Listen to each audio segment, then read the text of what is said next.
뇌로부터의 자유 2부 3장 우리는 우리를 어떻게 아는가? 뇌 조직이 엄청난 수의 결정 중추로 구성되어 있다는 것을 알고 조직의 한 수준에서 일어나는 신경 활동을 다른 수준에서는 이해하지 못한다는 것도 알고 인터넷처럼 명령을 내리는 본부 같은 존재가 없다는 것도 아는데 인간에 대한 의문은 여전히 풀리지 않는다. 우리 인간은 행동에 대한 모든 결정을 스스로 내리는 자아라는 것을 가지고 있다는 믿음이 계속해서 사라지지 않고 주변을 맴돈다. 이 믿음은 떨쳐내기가 불가능할 정도로 강력하고 압도적인 환상이다. 사실 굳이 이 믿음을 떨쳐내야 할 이유는 없다. 지금까지 나름의 역할을 잘해왔으니까 말이다. 더디게 작동하는 의식. 사람이 길을 걸을 때는 시각계와 청각계에서 들어온 감각 정보가 일종의 중개국이라고 할 수 있는 시상으로 전달된다. 그러면 자극이 피질의 처리 영역으로 보내지고 다시 전두 피질로 전달된다. 여기서 다른 더 높은 정신과정과 통합되고 아마도 이것이 의식의 흐름으로 들어가 사람이 정보를 의식적으로 인지하게 되는 것처럼 보인다.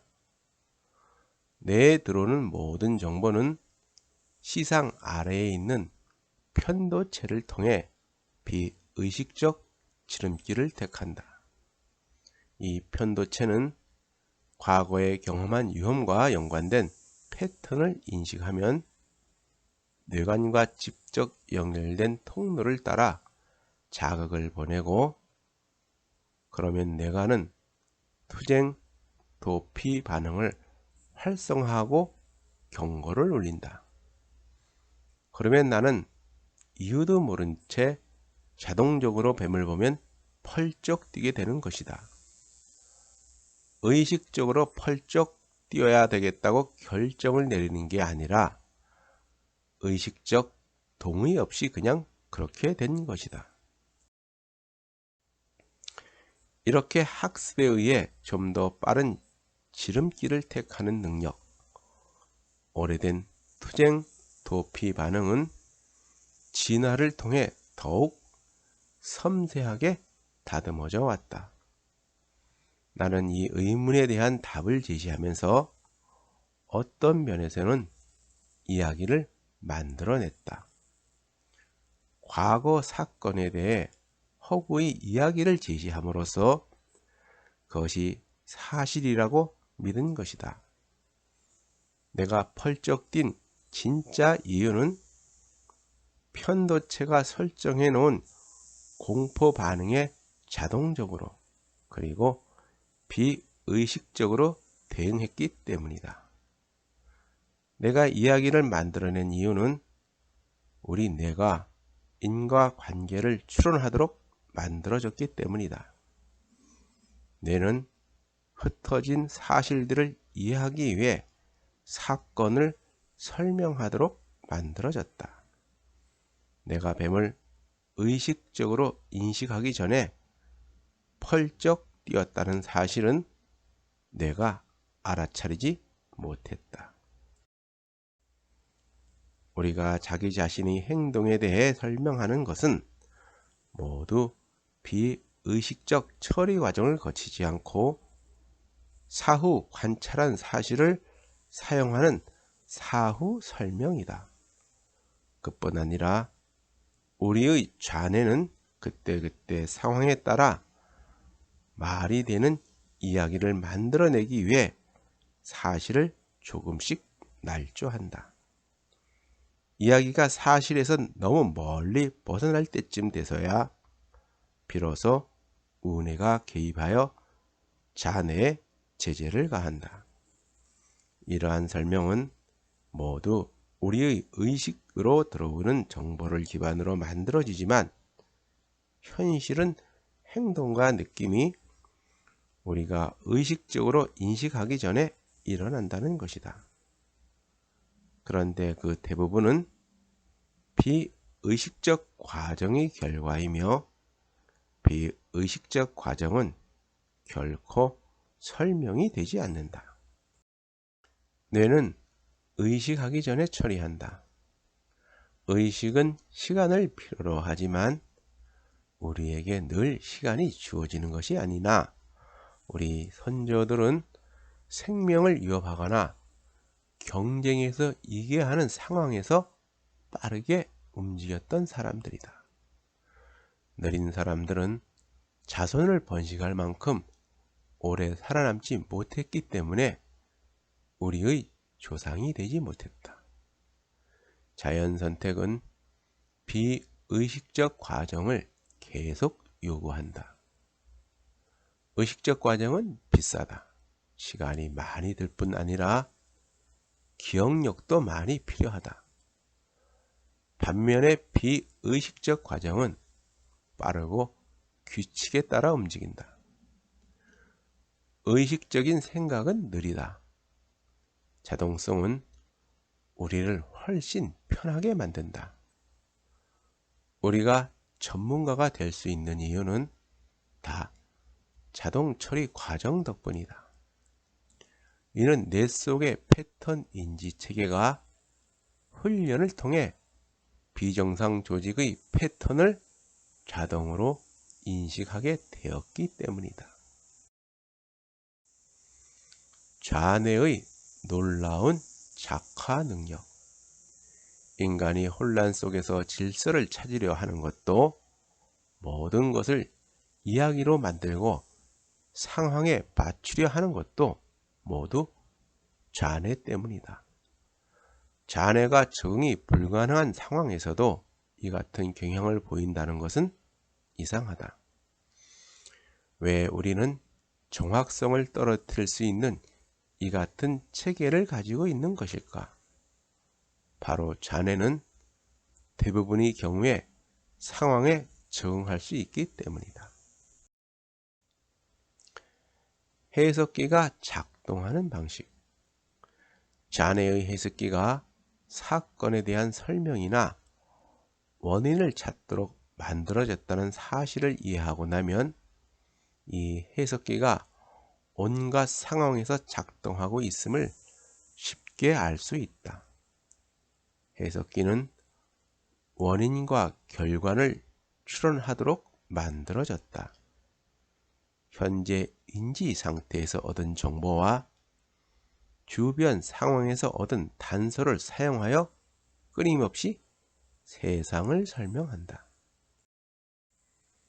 우리는 이 해석기 모듈을 하루 종일 사용한다. 우뇌는 있는 그들의 삶을 살면서 주어진 항목만을 정확하게 기억하는 반면 자뇌는 유사한 항목을 동일한 항목으로 잘못 인지하는 경향이 있다. 거듭 말했지만 자뇌는 이야기를 지어낸다. 우리의 해석기는 사물만이 아니라 사건을 가지고도 이야기를 지어낸다. 자뇌는 가지고 있는 정보를 사용하고 모자란 부분은 즉석에서 채워 넣는다. 자뇌는 온갖 처리 과정들이 뿜어내어 만들어 놓은 정보의 혼돈 속에서 질서를 세운다. 우리가 가지고 있는 이 자뇌의 해석 과정은 뇌로 들어온 모든 정보를 받아서 말이 되는 이야기로 만든 후 내놓는다. 딱 입력된 정보만큼만 쓸모가 있다. 우뇌가 전문으로 처리하는 영역으로는 시각 처리 영역이 있다. 우뇌는 두 이미지가 동일한지 혹은 거울로 볼 때처럼 뒤바뀌어 있는지를 식별할 때나 선의 미세한 방향 차이를 감지할 때, 사물을 머릿속으로 회전시킬 때처럼 공간적 특성을 지닌 차이를 구분하는 과제를 쉽게 수행할 수 있다. 그러나 자네는 이러한 차이를 구분하는 과제를 수행하는데 영 소질이 없다. 운에는 또한 두 사물이 화면에 동일한 시간 동안 나타나는지, 각기 다른 시간 동안 나타나는지를 판단하는 등의 시차인식 과제에도 뛰어난 능력을 보인다. 그뿐 아니라 운에는 지각적 집단화에도 특출한 것으로 나타났다. 예를 들어 운에는 일부만 그린 그림을 보여주면 운에는 그 그림이 무엇인지 쉽게 추측할 수 있지만, 자네는 거의 완성된 그림을 보여줄 때까지 그 그림이 무엇인지 추측하지 못한다. 해석기는 딱 얻은 정보만큼 실력을 발휘할 뿐이다. 해석기는 수많은 모듈의 계산을 통해 나은 결과를 받는다.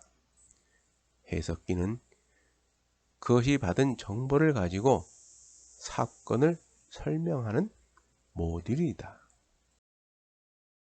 이 모든 결과가 무엇을 의미하는가? 오늘날의 신경과학은 의식이 하나의 일반화된 과정으로 구성되어 있지 않다고 본다. 의식은 폭넓게 분산되어 있는 수많은 전문화된 체계와 통합되지 않는 과정들을 포함하며, 이러한 체계와 과정의 산물이 해석기 모듈에 의해 역동적인 방식으로 통합된다는 것이 점차 명확해지고 있다. 의식은 창발적 자산이다. 매 순간 각기 다른 모듈 혹은 체계가 관심을 끌기 위해 경쟁하고, 승자만이 그 순간의 의식적 경험에 깔린 신경계로 창발한다. 뇌는 끊임없이 변하는 정보에 반응하며 잠재적 행동 순서를 계산하고, 세상 물정의 밝은 아이처럼 반응을 실행에 옮기므로 우리의 의식적 경험은 그때그때 상황에 맞춰 만들어진다. 우리는 세지도 못할 만큼 엄청난 수의 모듈로 이루어져 있는데, 어떻게 하나로 통합된 존재임이 거의 확실하다는 느낌을 떨쳐버리지는 못하는 것일까? 우리는 수천 개의 제잘거리는 목소리를 듣는 게 아니라 하나의 통합된 경험을 갖는다. 의식은 논리에 맞는 하나의 통합된 이야기를 가지고 한순간에서 다음 순간으로 쉽게 그리고 자연스럽게 흐른다. 우리가 경험하는 심리적인 통일성은 우리의 시각, 기억, 행동, 그리고 이들 사이의 관계에 대한 설명을 만들어내는 해석기라는 전문화된 체계에서 창발한다. 이것으로 의식적 경험의 개별적 측면들이 논리가 통하는 온전한 하나로 묶이고, 이렇게 개인만이 이야기가 탄생한다. 해석기 묘들은 인간에게만 있으며 특히 자네가 특화되어 있는 것으로 보인다. 우리의 주관적 인식은 지배적 좌뇌가 의식 속으로 뛰어들어온 이런저런 잡동사니들을 어떻게 해서든 설명하려는 끊임없는 탐구적 욕구를 가지고 있기 때문에 발생하는 것이다. 뛰어들어오는 과거 시제다. 말하자면 사후 합리화 과정인 것이다. 우리의 해석기는 의식으로 들어온 정보만 가지고 이야기를 엮는다. 의식은 느린 과정이므로 의식으로 들어온 것이 무엇이든 이미 벌어진 과거의 일이다. 사실이 발생한 후에 스스로에 대한 이론을 세운다는 것은 무슨 의미일까? 우리는 얼마나 자주 과거의 사건에 대해 가공의 해설을 내놓고 그것이 진실이라 믿는 착화를 하는 것일까? 사후의 상황을 해석하는 이 과정은 자유의지와 결정론, 개인적 책임과 도덕적 잣대라는 큰 질문에 영향을 미친다.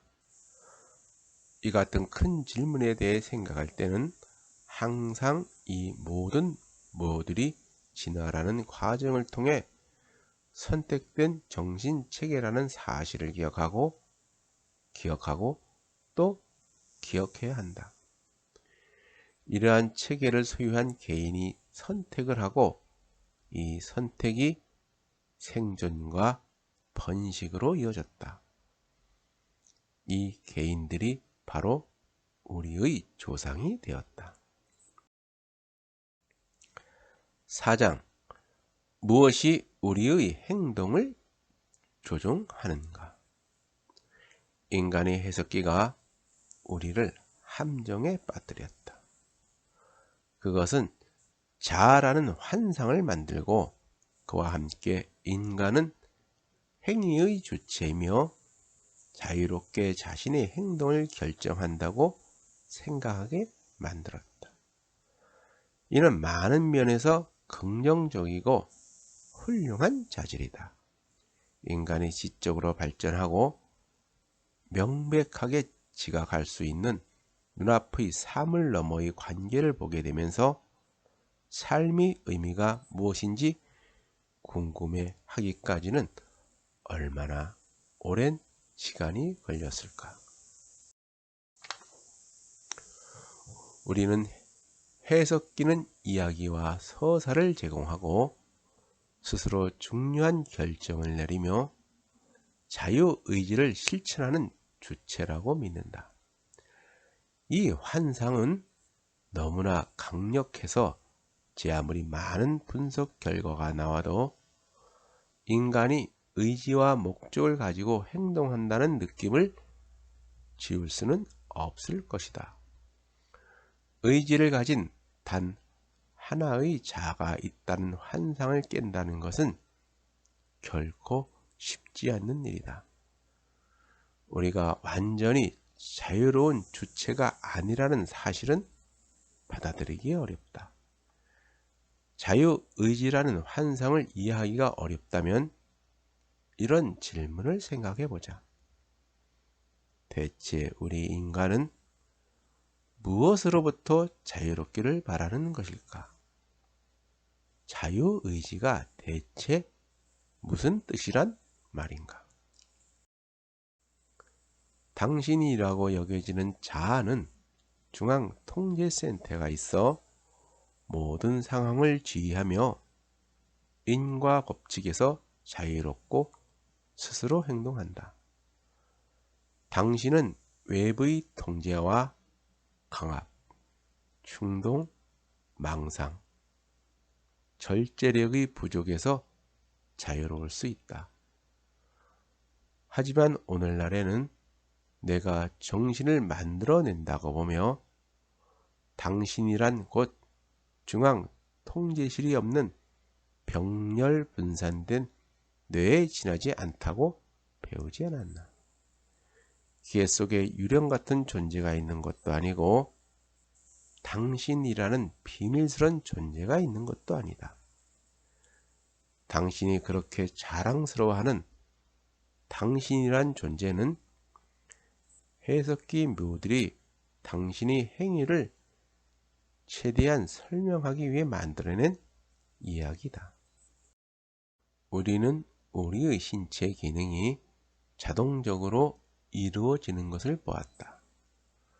큰 힘 들이지 않고도 지각하고 호흡하며 혈액세포를 만들어내고 별다른 생각 없이 음식을 소화시킬 수 있다.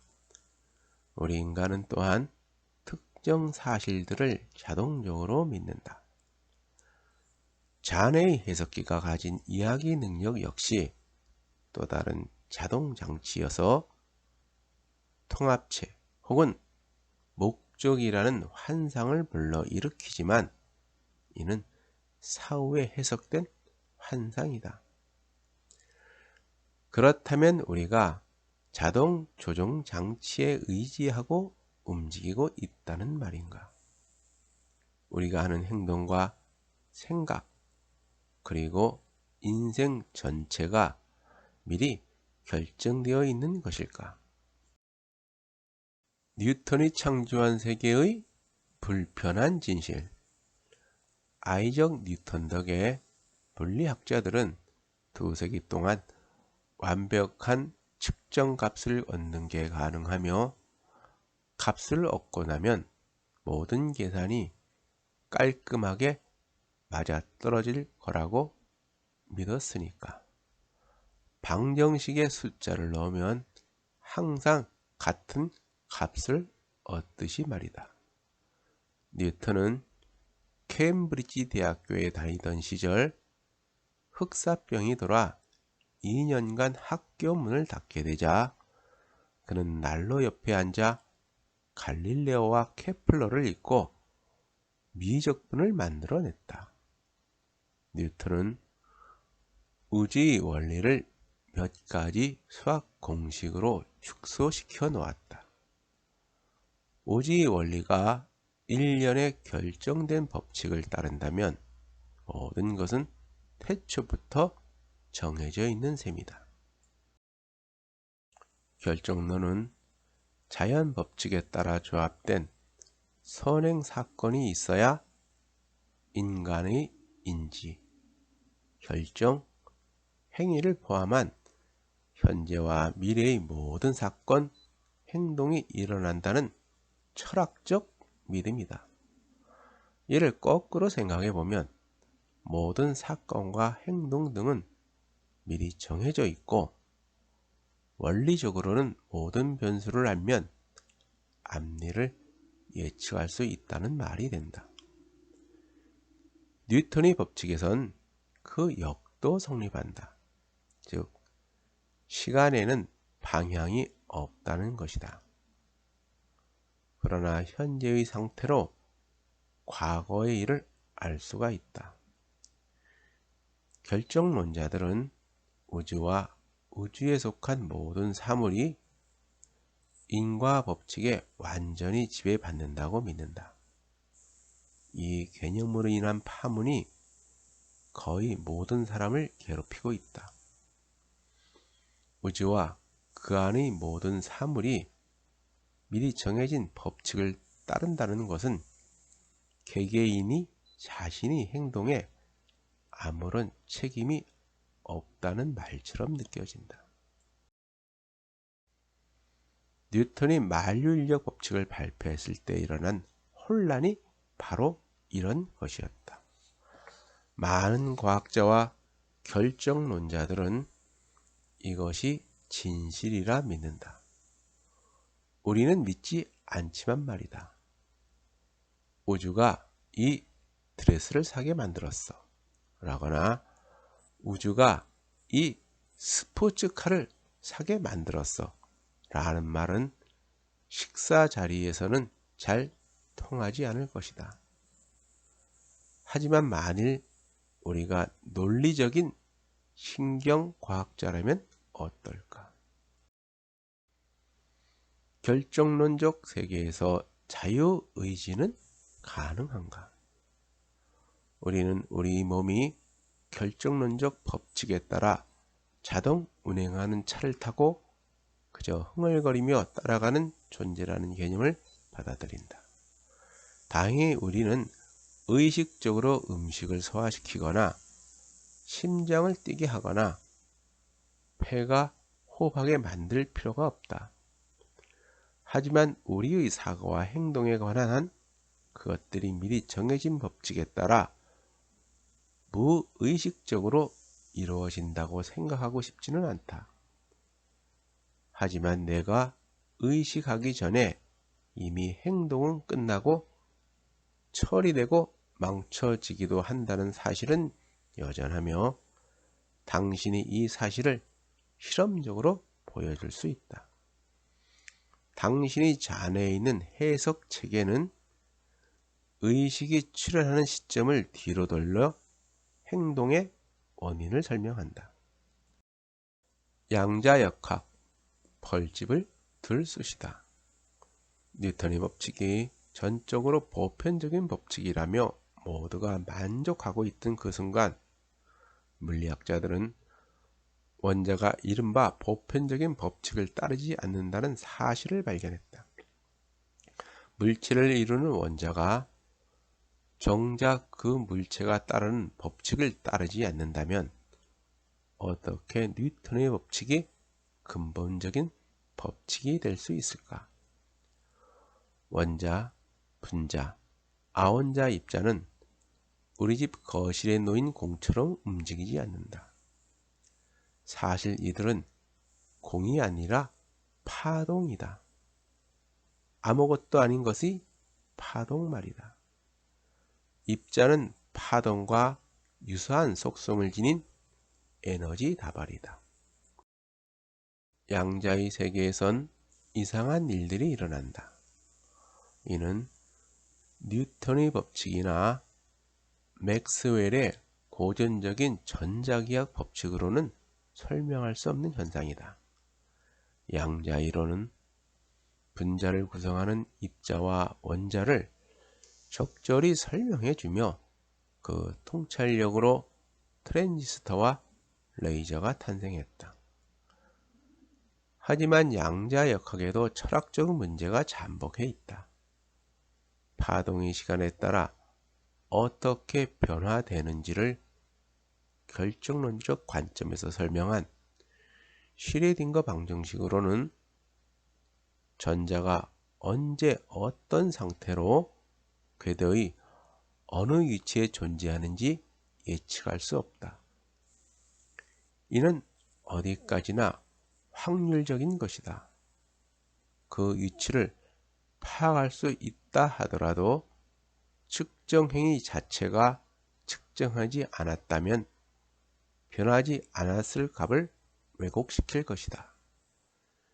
몇몇 물리적 속성의 쌍이 동시에 두 속성을 정확히 알 수 없도록 얽혀 있기 때문이다.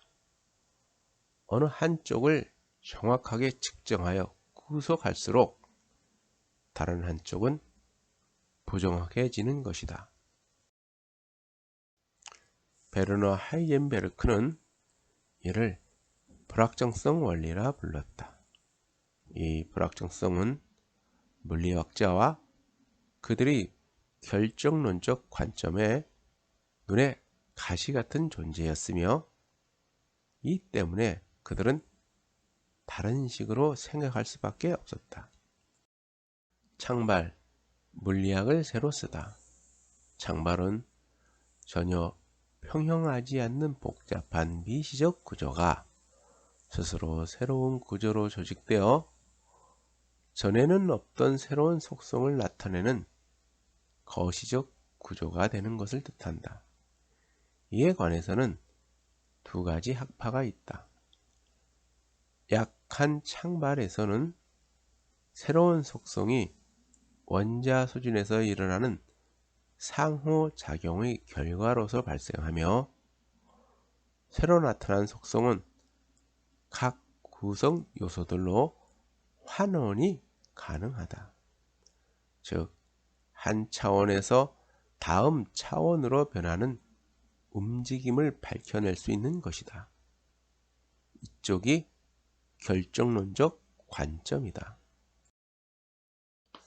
반면 강한 창발에서 새로운 속성은 환원이 불가능하며 이 속성은 각 부분이 합 이상이다. 또한 임의적 사건이 증폭되므로 기저에 깔린 기초적 이론이나 다른 수준의 구조에서 도출된 법칙을 가지고 이 법칙을 예측하는 것은 불가능하다. 바로 여기서 물리학자들이 막혔던 것이다. 그들은 이처럼 불가해한 생각을 싫어하지만 점점 많은 이들이 이를 사실로 받아들이고 있다.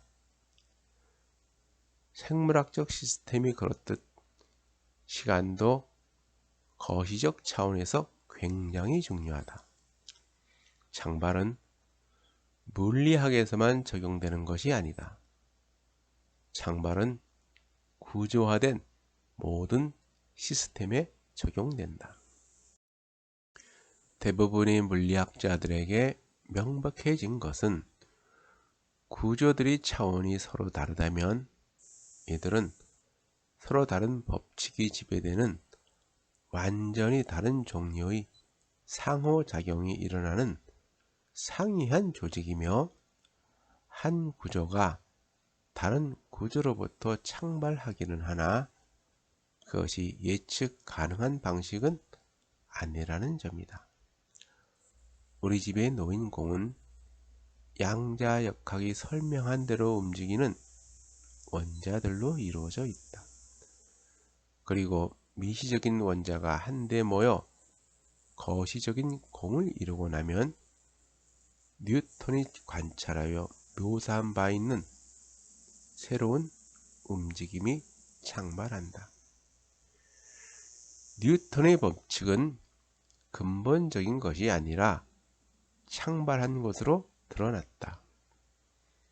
알베르트 아인슈타인은 우리가 세상의 일들을 우연이라고 생각하는 것은 대개 우리가 현상의 기초적인 속성에 무지하기 때문이라고 믿었다.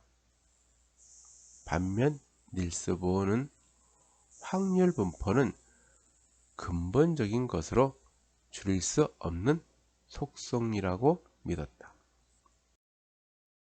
한편 신경과학계로 돌아와 보면 엄격한 결정론이 아직 주도권을 쥐고 있다.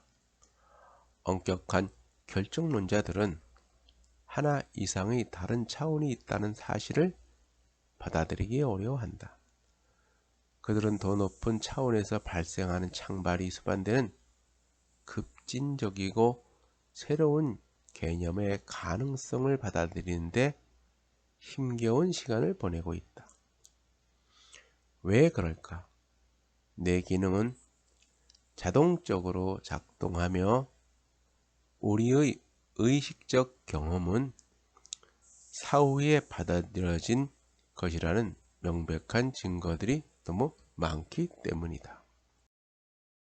이 지점에서 다시 한번 내가 무엇을 위해 존재하는지를 기억해 보자. 신경과학자들은 이런 생각을 별로 하지 않지만 뇌는 결정을 내리는 장치이다. 뇌는 온갖 것으로부터 정보를 모아 매 순간 결정을 내린다. 정보를 수집하고 계산한 후 결정을 내린다. 그런 후에야 당신은 의식적 경험을 느끼는 것이다. 의식은 어떻게 창발되는가? 뇌는 사람이 인식하기 전부터 벌써 활동을 시작한다고 한다.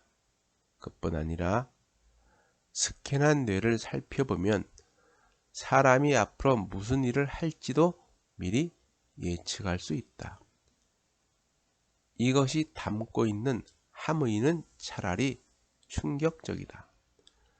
만약 어떤 행동이 의식적으로 마음먹기 전에 이미 무의식 상태에서 시작되었다면 자유의지에 포함된 의식의 일반적인 역할은 그 과정에 끼지도 못한다는 것이다. 그렇다면 어떤 일을 하고자 하는 의식적 의지는 환상에 불과하다. 하지만 이것이 의지를 받아들이는 올바른 방법일까? 나는 아니라고 생각하는 참이다. 그리하여 신경과학계의 엄격한 결정론자들은 내가 연쇄적 인과론이라 부르는 것을 만들어냈다. 1. 뇌는 정신을 만들며 뇌는 물리적 개체다. 2. 물리적 세계는 결정되어 있다. 따라서 뇌 역시 결정되어 있다. 3. 내가 결정되어 있고 내가 정신의 필요 조건이자 충분 조건이라면 정신에서 나온 사고 역시 결정되어 있다고 믿어야 한다. 4. 그러므로 자유의지는 환상이며 우리가 각자의 행동에 개인적인 책임이 있다는 자유의지 개념은 수정되어야 한다. 다르게 말하면 자유의지라는 개념은 의미가 없다는 얘기다. 자유의지라는 개념은 뇌가 작용하는 방식에 관한 이 모든 지식을 알기 전에 나타난 것이므로 이제 우리는 자유의지라는 개념을 버려야 한다. 우리는 물리학자들이 뉴턴의 법칙을 신봉하던 때 겪었던 것과 같은 난제에 봉착한 것 같다. 어떤 법칙도 모든 차원의 구조에서 보편적이지 않다. 양자역학은 원자에 대한 규칙이고 뉴턴의 법칙은 사물에 대한 법칙이므로 둘 중 하나가 다른 하나를 완전히 예측할 수는 없다. 자유의지에 대해 말한다는 것은 과연 무슨 의미일까? 우리는 자유롭게 결정을 내리기를 원한다는 뜻은 아닐까? 맞다. 하지만 무엇으로부터 자유란 말인가? 삶의 경험으로부터 자유롭자고 하는 것은 아니다. 결정을 내리기 위해서는 삶의 경험이 필요하다. 우리의 성격으로부터 자유롭고 싶은 것도 아니다. 그 또한 우리의 결정을 이끌어주기 때문이다. 우리는 훌륭하게 진화된 의사결정 장치로부터 자유롭고 싶은 것도 아니나 우리는 무엇으로부터 자유롭고 싶은 것일까? 자동차 바퀴만 연구에서는 교통 상황을 알 수 없다. 인간은 단순한 신체 이상의 의미를 지닌 존재이며 영혼이든 정신이든 나를 나로, 너를 너로 구분하게 만드는 본질이 있다는 믿음을 이원론이라 부른다. 물리학자들은 어떤 일이 일어났을 때 세부에서부터 접근하는 방식으로는 그 일을 제대로 파악할 수 없다는 생각을 잘 받아들이지 못했지만 이 개념은 물리학자들이 가진 것들을 집어삼켜 버렸다. 물리학의 환원주의는 샹발의 원리에 도전을 받았다. 샹발은 물리학, 생물학, 화학, 사회학, 심지어는 예술에서도 수용되고 있는 일반적인 현상이다. 물리적 시스템이 자신을 지배하는 규칙에 따라 대칭성이 나타나지 않았을 때 우리는 대칭성이 자발적으로 깨졌다고 말한다. 깨진 대칭성의 개념인 창발은 간단한 개념이다. 물질이 합쳐져 기존에는 없던 속성이나 기호가 자발적으로 생겨나는 것이다. 개미들이 세운 거대한 탑 같은 구조물이 생물학계에서 잘 알려진 창발이다.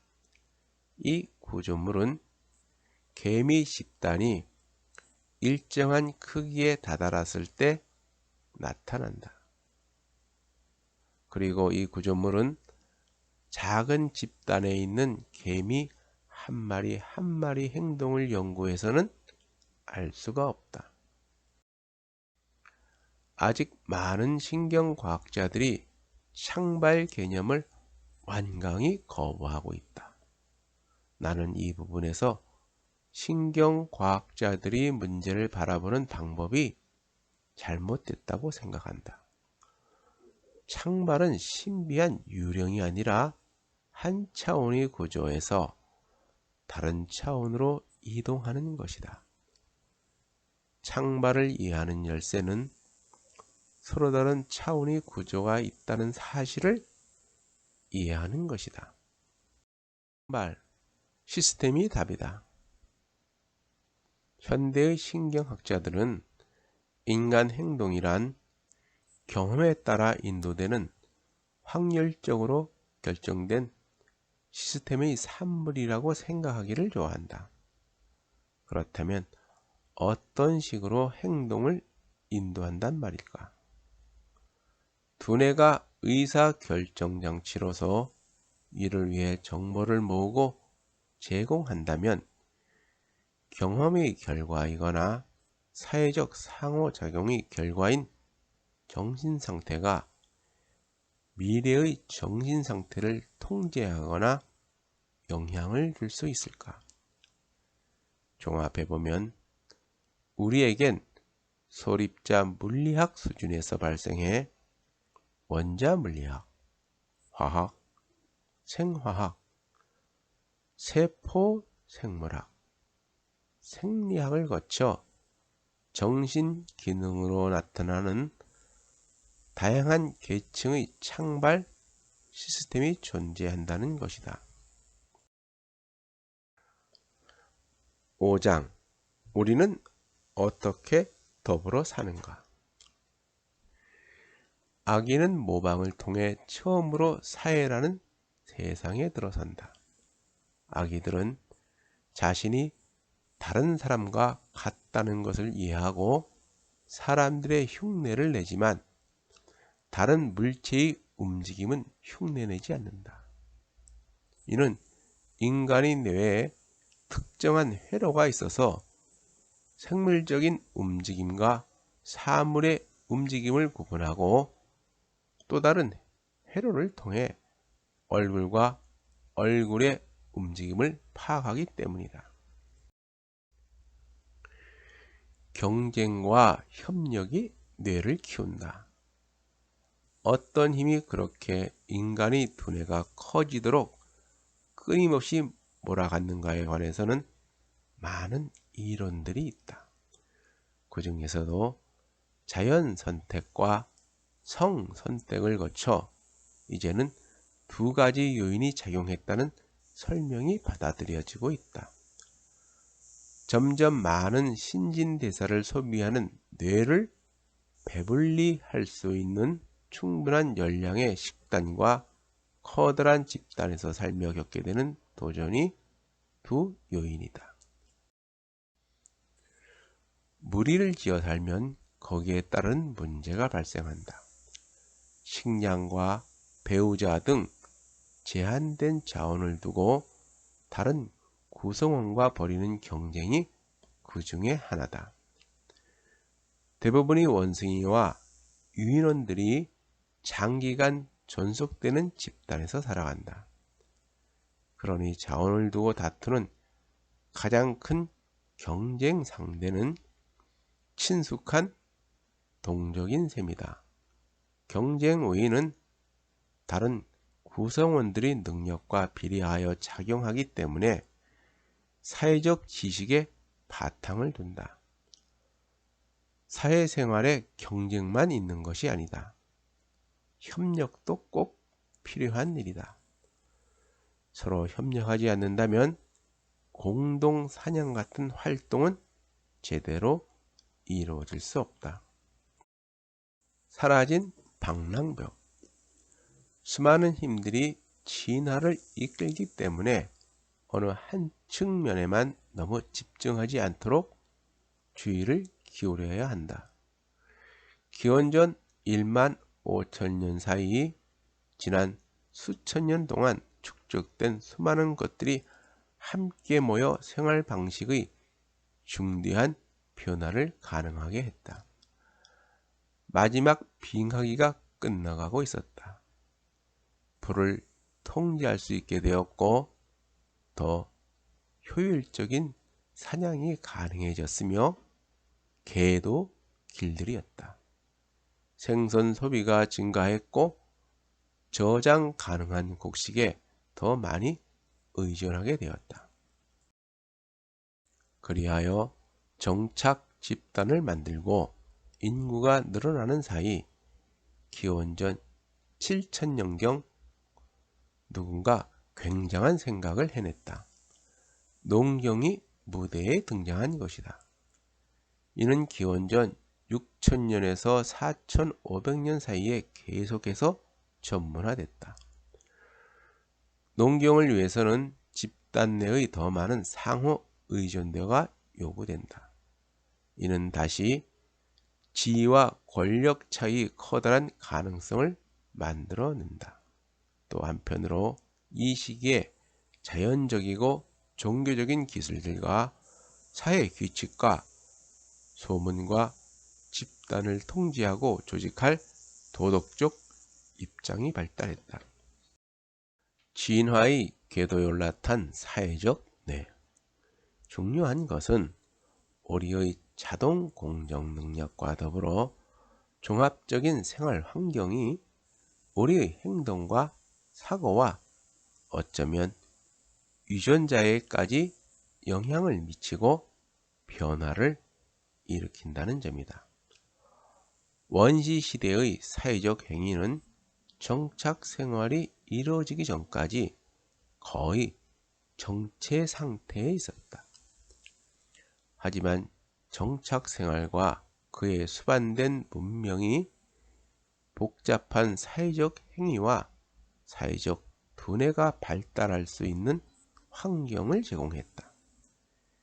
이 시기부터 문명의 탄생과 함께 공진화가 일어나 두뇌의 사회적 구성 요소를 다듬어 갔으며 이는 오늘날까지 계속되고 있다. 마음 이론. 신경과학자들은 마침내 우리의 노력을 사회적 영역에 돌리기 시작했고 사회신경과학이라는 새로운 분야가 무대에 등장했다. 복잡한 사회적 상호작용은 타인의 기분을 이해하는 우리의 능력에 달려있다. 1978년 데이비드 프리맥은 현재 사회심리학적 신경과학의 연구의 대부분을 아우르는 핵심적인 이론을 떠올렸다. 그는 사람들에게는 타인이 여러 다른 욕망과 의도와 믿음과 기분을 가지고 있음을 이해하는 내적인 능력이 있다는 사실을 깨달았다. 그리고 이 능력은 비교적 정확하게 사람들의 욕망과 의도, 믿음과 기분을 파악하는 이론을 만들어냈다.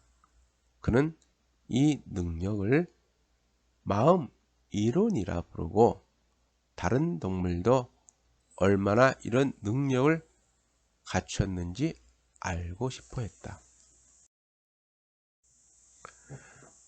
거울신경.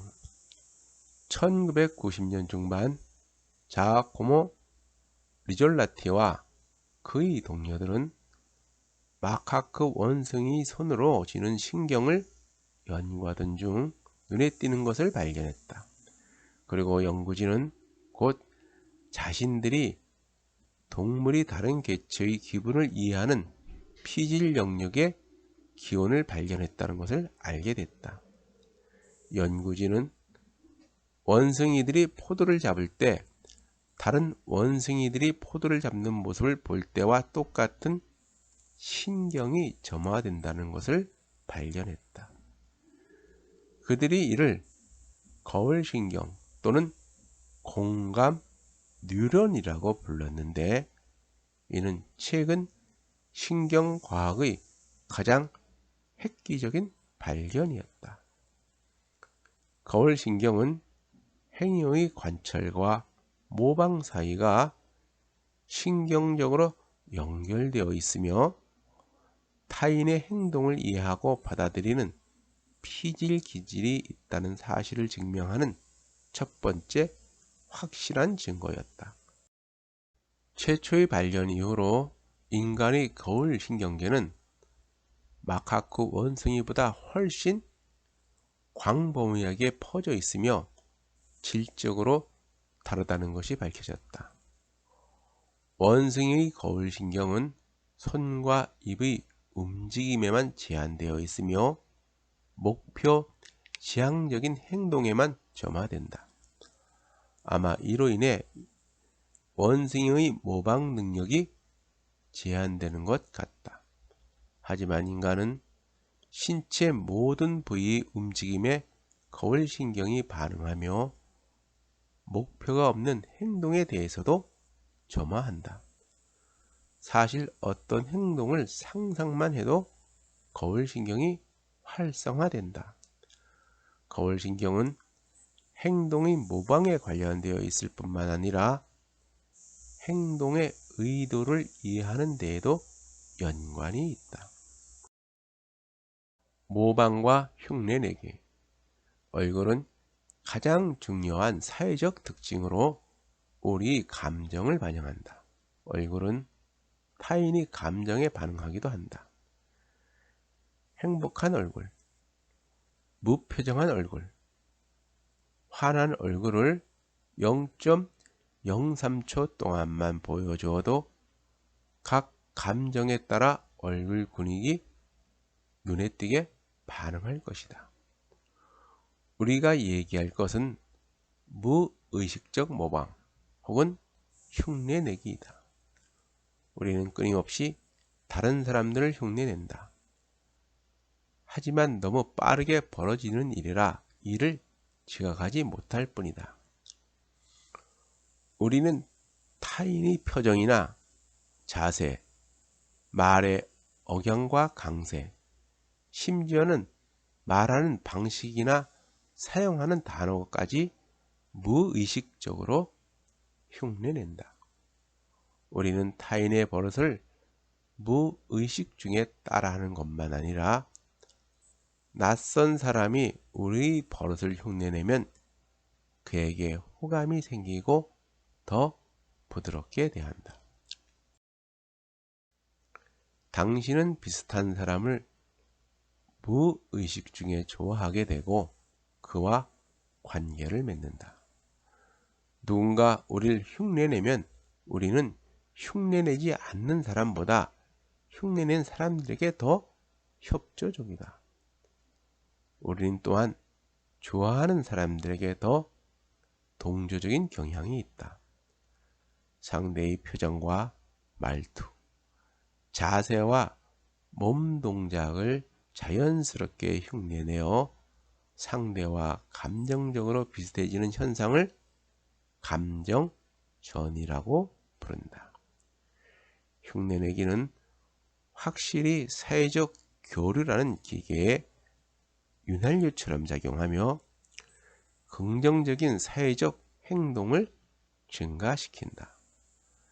이와 같은 친사회적 행동을 통해 사람들이 연결되면 연대가 더 단단해지고 많은 사람들 속에서 더욱 안전해지는 부수적인 효과를 얻을 수 있다.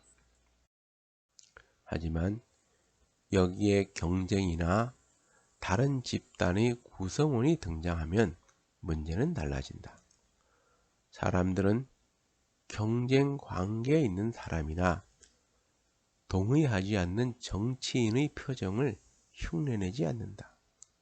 최근에는 관찰자와 관찰 대상의 관계가 흉내내기와 연관되어 있으며 모든 감정 표현을 똑같이 흉내내지 않는다는 것이 밝혀졌다.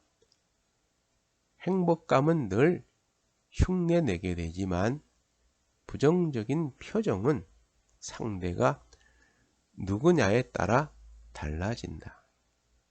비용이 적게 드는 행복감은 언제나 흉내내게 되지만 부정적인 감정 표현은 같은 집단에 속한 이들만 흉내낸다. 슬픔이나 분노는 소모되는 비용이 클 수 있기 때문이다. 동물의 왕국에서 인간은 가장 뛰어난 자발적 모방자다. 사실 우리는 지나칠 정도로 타인을 모방한다. 아이들은 흉내내는 기계이다. 언제 어디서나 흉내내기가 벌어지는 인간 세계는 그런 일이 거의 없는 동물의 왕국과 강하게 구분된다. 날 때부터 도덕적. 우리는 타인의 감정을 거울처럼 반사하고 흉내내고 따라 느낀다. 우리는 인간 세계의 복잡한 사회를 헤쳐나가기 위해 여러 방식으로 소통한다. 그렇다 해도 어떻게 그렇게 많은 사람들이 서로 잘 지낼 수 있을까? 심리학자 조나단 하이트는 서구적 사고를 넘어 전 세계에 공통되는 도덕 체계를 정의 내리려 노력한 끝에 다음과 같이 말했다. 도덕 체계는 가치와 미덕, 규범, 관례, 정체성, 제도, 기술의 상호작용이며 이기주의를 억제하거나 규제하며 사회적 삶을 가능하게 만드는 진화된 심리적 메커니즘이다. 우리 안에 존재하는 5가지 모듈. 하이트와 그레이그 조셉은 인간의 보편성과 도덕에 대한 문화적 차이, 그리고 침팬지에게서 발견되는 선조들의 도덕성에 대한 연구를 비교한 후에 보편적 도덕 모듈의 목록을 작성했다. 그들이 내놓은 5가지 항목은 고통, 호혜, 위계, 공동체 의식, 그리고 순수성이었다. 직관적인 도덕적 판단은 이 5가지 모듈에서 발생한다. 이는 우리 선조들이 수렵 채집 생활의 환경과 밀접하게 연관되어 진화한 것이다. 모든 것은 단 한 가지, 생존을 위한 문제와 연관되어 있었다. 개인의 생존은 집단적인 보호를 제공하는 공동체 안에서 발휘하는 개인의 능력에 달려 있었다. 생존과 재생산을 이어가는 공동체와 개인들은 도덕적인 문제를 성공적으로 헤쳐나간 사람들이었다. 다윈은 이를 깨닫고 다음과 같이 말했다. 자신의 집단을 사랑하는 마음과 집단에 대한 충성, 복종심, 격려와 동정심, 그리고 남을 돕고자 하는 마음과 공동의 이익을 위해 자신을 희생하고자 하는 마음이 드높은 구성원이 많을수록 그 집단은 다른 집단에 승리할 가능성이 높다. 그리고 이를 통해 자연 선택이 이루어진다. 전 세계 어느 시기에나 어느 한 종족이 다른 종족을 대체했다. 그리고 도덕성은 승리한 종족이 그럴 수 있었던 중요한 이유였다. 따라서 도덕성의 기준이 명확하고 이를 잘 따르는 사람들은 언제나 번성할 가능성이 높았다.